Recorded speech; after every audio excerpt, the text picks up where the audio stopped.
Hi there, welcome to my channel. Thank you for stopping and clicking on this video.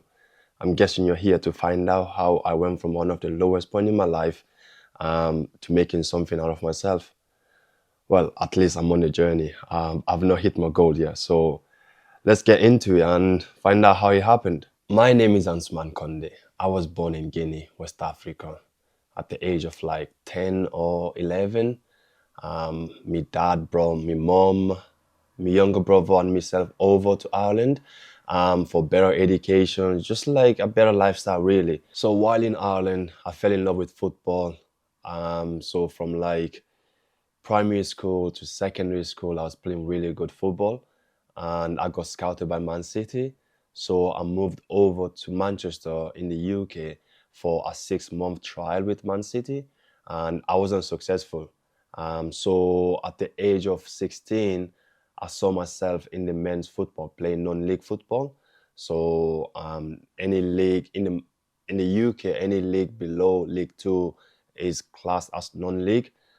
Some clubs do offer professional contracts, but it's mainly semi-professional contracts. So you do have other jobs outside of football.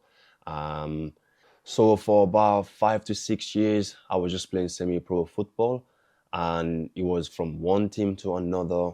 I started from Staley Bridge, and it was just season after season, I was seeing myself with the same reoccurring issues of either being dropped because I didn't fit the formation, or maybe the manager got sacked and the new manager don't like my style of play, or whatever the case may be. So one of the biggest issues I used to encounter was the fact that I didn't have a CV, which was weird to me at the time because every time I was trying to get a trial at a new football club, I was always being asked to provide a football CV, which was weird for me because when I'm playing, I've never been told to create a football CV. While playing football in the semi-pro league, because I needed extra income, I signed myself up to a acting agency. So I was doing a bit of acting and modeling. And one of the commercials that I did was with PAULPOGBA. It was for a company called Wish. And because my background, I'm from Guinea, and Paul Pogba, his background is from Guinea, I was able to connect with him on that mutual ground. As we got talking, I was telling him about my struggles of trying to go from a semi-pro to a professional player, and he sympathized with me where he offered to give me his cousin's number, his cousin who happened to be a football agent, so I can contact his cousin to see if he'd be able to help me out. So I got in contact with the cousin and he requested a football CV, which again was strange to me because, like, what is a football CV? Like, I know what a normal CV is, but I didn't know what a football CV was. So I went on the internet to see a few samples of what a football CV should look like. Basically, what I saw on the internet was just like a normal CV, but few football attributes included in that. So I downloaded a sample and changed it to my own, and I sent it over to the cousin, but he never got back to me, which at the time I was very upset, as you can imagine, because I thought that was my big opportunity of maybe trying to get a professional trial at one of the good teams like in League 2 or League 1 even. Because the cousin never got back to me, it got me thinking that the CV I sent to him wasn't good enough. But I didn't know what a CV was supposed to be like. I only went off with what I saw on the internet. So that got me thinking that this is something that I didn't know about, my peers didn't know about, and it seemed to be requested. It seemed to be something that is needed in the industry to maybe leap over that barrier of getting a trial before you even showcase your footballing ability on the pitch. So it got me thinking that I need to create a platform that would be able to display everything that I've done in the past, like my football videos, my experiences, my education history, but I didn't know what to do with it. The idea was just in my head. So a few months has gone past, and I'm struggling to get a trial with a team before the new season started, which got me thinking that maybe I should now shift all this energy into the idea I had before of creating a platform. Because, I mean, from reading books and listening to successful people in the world, I've always been told the most successful businesses are the ones that solve a solution to an issue. So I was like, well, I've got an idea in my head. I don't know how to go about it. And my football career has now come to a stall where, like, this season I'm struggling to get a trial and I didn't know what to do. So for like 5 days, I was really depressed because I'm now realizing that I might have to give up this dream of becoming a professional footballer, which had been my dream for 10 plus years at the time. And I didn't know what to do next. I was really down and really depressed. The only thing I had was this idea in my head, and I just knew I had to do something about it. I didn't know how to attack this new adventure, but I knew it was something that I had to do. So, few months is gone now, and the modeling and acting is slowing down because I wasn't really engaging and I was in a dark place. So I got myself an SIA badge, which is a requirement that you need to do security in the UK. Start working as a static security guard. So basically my role was to just look after the premises after all the workers have gone. I'm there for 12 hours, patrolling every 2 hours. So while I was sat there, I enrolled myself to an online course, Adobe XD course, just to learn how to maneuver Adobe XD, because I've got this idea in my head. I just didn't know how to articulate that idea to other people without the idea being visual. So I learned Adobe XD and I knew what the idea was. I just didn't know how to articulate it. So after learning Adobe XD, I created a prototype of the idea that was in my head, which was basically merging LinkedIn and Instagram together. So the Instagram aspect of the idea was that I'm able to upload my videos and my pictures of me playing in the gym, or traveling with the team. And my LinkedIn aspect is all the professional experiences I've got, education experiences. So basically I was gonna merge them together and create one platform where now, if let's say I'm a footballer, I'm able to use this platform to get a trial, like as a CV to get a trial. Or if let's say I realize I wasn't going to make it into football anymore, I'm able to use this platform to go to a university or to get myself a job because of my life experiences, right? So I created it, and the hardest part now was trying to get an investor. So getting an investor was the hardest part because it took me 2 years to get an investor. So after creating the prototype, which was back in early 2020, COVID started. So I wasn't able to go out and get an investor. So come summertime, when the COVID restriction was eased, I started getting in contact with some of the clubs I've been to and the connections that I had within the football industry. So I had few meetings with few people about the idea. Some people understood it, some people didn't. And one of the investors that I approached was the owner of Aston United. It was a very weird experience for me because I'm gonna include this in this story because I feel like there's a lesson here that might prevent you from not making the same mistake that I nearly did. So I set up a meeting with him. I got to his office and I showed him the PowerPoint, the pitch deck. So he really liked the business idea, and he even advised me to make sure I don't give my business idea or my pitch deck to anyone really, because it's hard to trust people out there. He said I should always get an NDA signed before giving my pitch deck to people, which was a genuine advice that he gave me, and I really did appreciate the advice.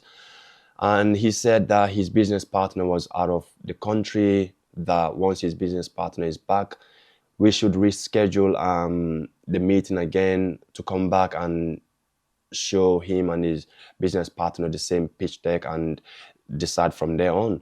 So I went home. After 2 days, I got an email from him requesting for the pitch deck over an email, which was weird to me because like the same guy just advised me 2 days ago not to share out my pitch deck or my business idea to people without an NDA being signed. So I was conflicted. I didn't know whether the guy was being genuine and he just wanted to see my pitch deck because he didn't have the time to actually set up another meeting, or maybe he was gonna con me.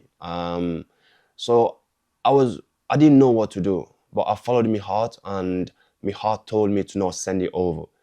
So I replied back to his email saying, sorry, but I can't send the pitch deck over email because literally 2 days ago you advised me not to do stuff like this. So I would prefer it if we set up another meeting so we can meet face to face, and I will show you and your business partner the pitch deck in person. So I sent him the email, but no response.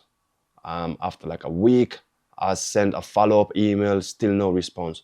And that really showed me that the guy was trying to set me up to con me, basically, to steal my idea and run away with it. And I couldn't have done nothing about it because I didn't have an NDA signed, and very rich man, he could win a case if you come to court or whatever. And the idea wasn't even patented at the time. So now it seemed like I was back to zero again, and COVID we went back to restriction with COVID again. And in between this time, I had few leads online, but they never led to anything, which got me thinking, okay, so I live in Bolton in Manchester. Who is a famous footballer or star within the football industry in Bolton? So I was like, wait a second, Big Sam Allardyce is from Bolton, and I'm guessing he live in Bolton. So this was in December 2021. I went to his house and knocked on. Luckily for me, he opened the door and I told him about the idea. He said the idea sounded interesting, but at the time, there was a law in the country that, you know, if you wasn't in the same bubble with someone, you can't mix up. And so because of that, he said to come back in January and maybe the restriction has eased and I might be able to explain the business thoroughly, the business idea thoroughly to him. But then in January, I turned the TV on, Sky Sport News, West Brom have signed Big Sam Allardyce, which got me gutted. Like, it was good signing for Big Sam himself, but for me, that meant that I had to wait now until summertime to see what happens. You know, hopefully West Brom had stayed up, or if they didn't stay up, what was going to be Big Sam's decision, basically. So now it was just a waiting game. I was waiting for a few months. Come summertime now, West Brom got relegated and Big Sam resigned, which I was very happy about. I mean, as selfish from my point of view, from my part, but I didn't really care because this might actually mean that I'd be able to get to meet Big Sam. But even though he's resigned, I didn't know whether he was living back in Bolton or if he was still living in London. But then I remembered that one of my closest friend played with Big Sam Allardyce's grandson at Bury Academy. So I asked my friend to ask Big Sam's grandson to see if Big Sam remembers me, the young lad that came with a business idea back in December. And the grandson got back to me saying, yes, he does remember you, but he's going on a holiday for like few months. So probably like, just before the season start, check again, and maybe he might be back by then. So he was gone on a three and a half month holiday. Um, when he came back, I wasn't sure if he was back in Bolton again or not. So I got back in contact with my friend to ask Big Sam's grandson if I can come. But that communication took time. I guess the grandson was busy at the time. So I decided to just go back and try my luck and just knock on the door again and see if Big Sam will be at home, which I was lucky again. He was at home on that day, but he had a meeting. So he told me come back the day after and we'll sit down and discuss this idea and see what we can do. So I came back, and very nice of Big Sam to let me into his house. We sat down, he offered me water. I explained my idea to him. He really liked it, but he said to me that he's not much of a technology guy. So he didn't really know how to help me really. But he said he had a family friend. He referred to them as the Clark brothers. So he said he'll ask them and see if they would be interested in getting involved. And on the spot, while I was there, he called Andy Clark on the phone. He didn't even know me, like, personally, but he was saying such nice things about me on the phone, and managed to set a meeting up with Andy Clark for me, which I was very appreciative. So the meeting with Andy Clark got set up, and I went to the meeting. Andy really liked the idea, but him and his brother at the time had just started a new business. So he said to me that it's going to be hard for him to invest into this new idea because they got a new business started and all their investment have gone into that. So he said to me he was going to set me up with someone from the Premier League and see if they can take it on.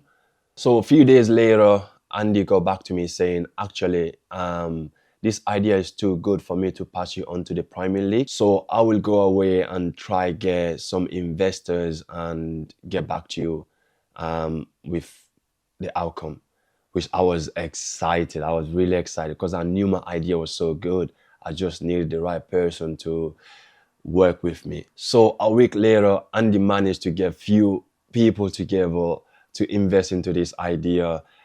Andy himself, his brother, a few other people, and Big Sam Allardyce all invest into this idea, which I was over the moon. I was like, yeah, so the football didn't work out. So maybe this might just work out. And I know it's a fantastic idea.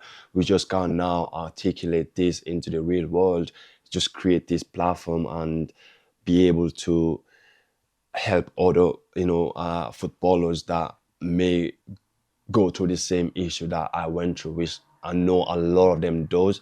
Even the academy players go through the same issue of being dropped and not having a clue what to do. Like, at the age of 18, you get dropped by a football club. You don't know what to do with your life, even though you're only young. You got a lot of time to shift that energy into something else. But at that moment in time, all you're seeing is just a tunnel vision. As a footballer, that's all you see. We only got tunnel vision. We don't see our peripheral vision. So for that reason, I was excited that I'm about to create this platform that might contribute to a small percentage of the mental health issue that goes on within the football academy world, the semi-pro world. So I was very excited, and the business got incorporated in December 2022, and so far we're going strong. We've hit few barriers, but we've been overcoming them barriers. Now we are at a point where we have an MVP. So now we're ready to go into the market and work with, the Premier League, hopefully, and other organizations to help change the way people look at CV and be able to help people in general. The business is valued at just over 1 million, which is amazing because only a few years ago, I was just depressed and didn't know what to do with my life after stopping my football dream and not knowing what to do. But now, only a few years later, I'm involved in creating a business that is valued over £1 million. I'm so grateful and so happy, and I'm looking forward to seeing where this journey will take me. So if you like this video, please give it a thumbs up and subscribe to my channel to come on this journey with me, where we can inspire each other to be successful at whatever we want to be successful at. You know, your success might be different to mine, so whatever that means to us, let's inspire each other to help each other and inspire each other to become successful. So please do subscribe, and more content will be coming soon. Thank you very much.